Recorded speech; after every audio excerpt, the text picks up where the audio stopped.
In this video, I'm going to share with you 5 things you need to have with you if you want to travel this Yuletide or from 1st of January 2025. There has been a lot of updates on the government website. In fact, I'm going to put the links to these, news from the government website so that you can have access to it. It's going to be in the description box, but I know some of the things are very, very long. I just want to summarize the 5 major things you need to have if you want to travel. Now, some people have been having some anxiety with traveling next year. They've reached out to me. I'm not feeling so fine, but I felt it's so important for me to make this video so that you can be relaxed. You know exactly what to do. If you stick with me to the end, I'll show you how to have access to the resolution center in case you're at the borders and you're having challenges at the borders and you don't know what to do. You need to contact somebody that's UKVI. I will let you know how you can have access to the link where you can now put your complaint so that you can sort this out. If you're meeting me for the first time, my name is Cynthia. I share information that will help your transition abroad to be as smooth as possible. I share information about settling, working, or studying in the UK. If you're interested in any of these, then subscribe to this channel. Turn on your notification bell so that each time I drop a new video, you'll be amongst the people to know that I've dropped a new video. And to my returning subscribers, you guys are amazing. We are 10,000 subscribers. I'm nothing without you, seriously. If I'm creating videos and nobody's watching, it's of no use. Thank you so much for your love and support. Now, this is the video you need to share with your friends and family. Let's get into this video. Now, I'm going to summarize the statement made on 4th of December 2024 by Selma Malhotra. She's the Parliamentary Under Secretary of State for Migration and Citizenship, and also an update on the government website which says check your e-visa is correct before you travel. It listed every single thing you need to have with you if you want to travel. I'm going to just summarize it, but it's good for you to go and read these documents. Like I said, the link is in the description box. The first thing you need to have if you want to travel is to make sure you link your passport. I know I've stated that earlier, but link your passport to your e-visa and make sure there are no errors in your documents. So that is one key thing you need to do. If you have errors in your document, there's a way to report any of those errors. I'll put the link here to that document that you can just easily access the government website, report the error. It takes a while to correct it, so give ample time before you travel to correct those errors so you don't have any issues. Remember that when you're linking your passport, you have to link all your passports. Some people travel out with a particular passport and travel in with a different passport. Just make sure you link all your passports with your e-visa. The second thing you need is a share code. Yes, I know I did not mention in my previous video, but I felt it's so important that I share it with you because I just discovered this government link and I felt it's so important for me to share this with you. It even states here that it's your responsibility to check the entry, exit, and transit requirements of other countries, and you may be asked to show evidence of your UK immigration status to authorities there. You should check what they will require, but they may consider accepting evidences such as these things that I have listed here. You need to provide each and every one of them. Prepare yourself with all these things. Remember that it's not leaving the UK that is the issue. It's coming back in. You don't want to be stuck at the borders. You don't want any delay in your flight. They are just asking questions and there's a lot of problems. And maybe you have a connecting flight to go somewhere. But I'm not here to put fear into you. I'm just here to share what the government said you should prepare yourself for, and that you should check the requirements to cross that particular section.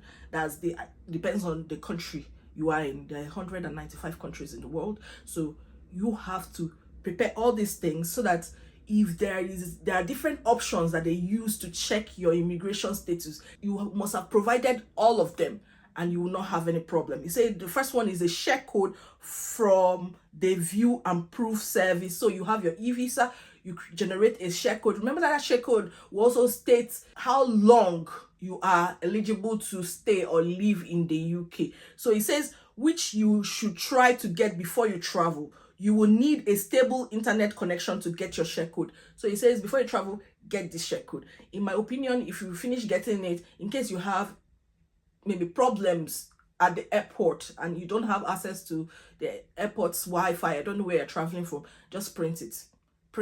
And remember that share codes last for 90 days, so prepare yourself for such a thing. The next thing it says is that view a screen from your UKVI account. It means that you have to be prepared to show them your e-visa. Some places might ask you to show your e-visa account. Like I shared in my previous video, I'm going to show it here. I said you should print it.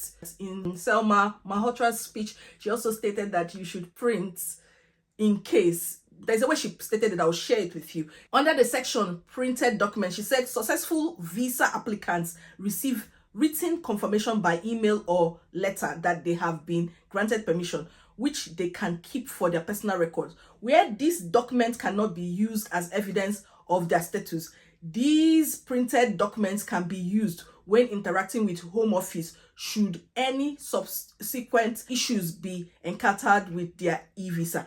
Customers may also wish to print out their e-visa profile page if they would like a physical version for their own records. I just say print it. See, just hold a printed copy. It wouldn't hurt. If they don't need it, no problem. There are some places that you pass through that you do not need all these things I've listed. It depends on the country you are passing through. So the next one, it says a physical document confirming your UK status or permission. See, the Home Office has just announced that you can use your expired BRP. Not all expired BRP. Those BRP that are going to expire on 31st of December 2024 or after. So if your BRP is expiring on 30th of December, you don't qualify for this.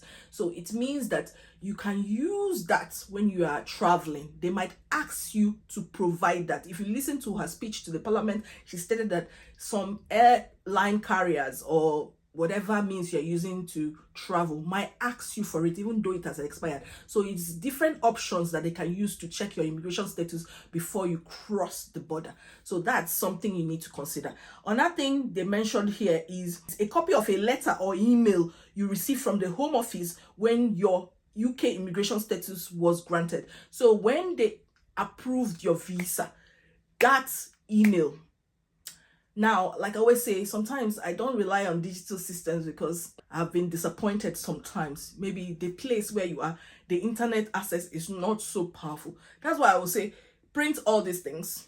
Also, show them. If it's possible for you to have stable internet connection, then show them on your phone, on your laptop if you have access to it, and show them. That's fine. But I always say print copies of this, that approval letter that you got, just print it.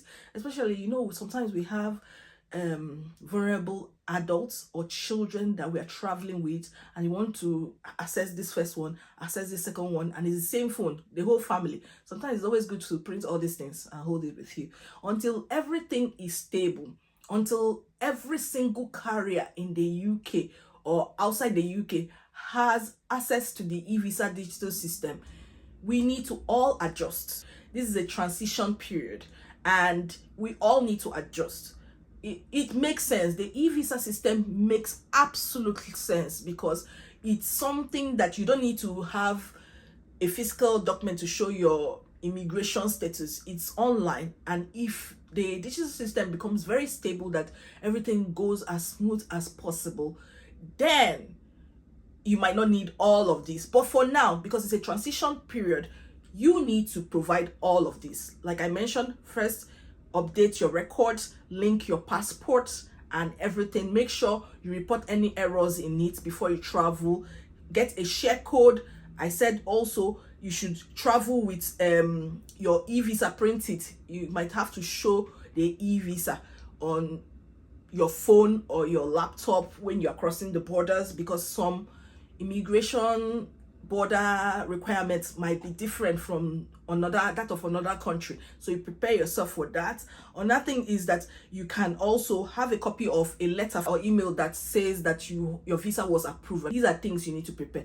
In addition to this, do not panic. The UK Home Office also says that you should try your best to complete your e-visa application on 31st of December 2024. However, if because of one problem or the other, you were not able to achieve it, then you can also continue to try after 1st of January 2025. That is what they shared. I'm going to highlight it on the screen so I can read it for yourself. It says you can continue to try. So do not panic and think it's the end of the world when this happens. But it's best for you to do it now. Do your best to achieve it right now. But if you cannot achieve it, you can still do it next year, and you can still use the expired BRP to achieve this. Now, it's your responsibility to do that of your children. And seriously, some people have been saying, oh, my own Evisa will cover that of my children. I don't think is the case. If you have kids that were born in the UK that don't have any documents at all, I feel you should just do your best to contact the Home Office. So just go to this particular link. It's in the description box.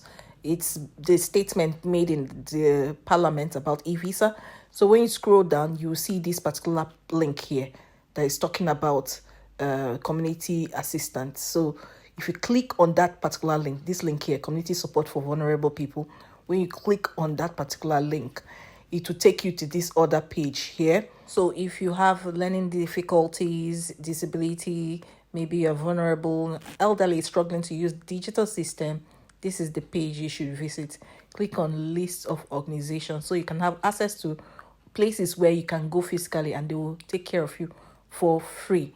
So you can see some emails in some of the places. You can contact them first before you pay them a visit. And yeah, that's about it. Very easy to access. They will help you out for free. Now, that's one way you can go about it. The next one I'm going to show you is when you are at the airport and you're struggling to have access to your e-visa and you don't know who to call so that you can pass through the borders and you are struggling. That's when you go to this online immigration status. I'm going to put the link to this particular page in the description box. So you go, you can read what is on it anyway. But if you just need someone to call, someone to call that, yeah, please help me out. I need help. And this is what you're going to do. On this online immigration status, you scroll down, you see this place that says get help filling in your online application. So you can just click on that particular place. And when you click on get help, it will open this page. Then when you scroll down a bit, you see this We Are group. This is the kind of like a third party that will help analyze or help you out with whatever challenges you're experiencing. You see the telephone number there.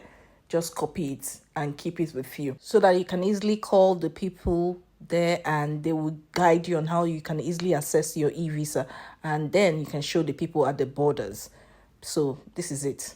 And they also announced that if you have an old BRP and maybe you don't have your e-visa, you can still use the old system of getting your share code. I don't know how long that system will be available, but it's so that people are not excluded from, their jobs. I'm talking about getting employment or renting. These are key things that will help you if you have an immigration status. I've also shared videos on how you can, just check it out, how you can actually get your share code if you just want to show your right to work to your employer or you want to show your right to rent with your employer. It's so easy to do. Just basically do that. I felt it's so important to share this video with you. Pray for me. I'm not feeling fine, but I know I'm going to get better. I'll see you in my next video. Bye-bye.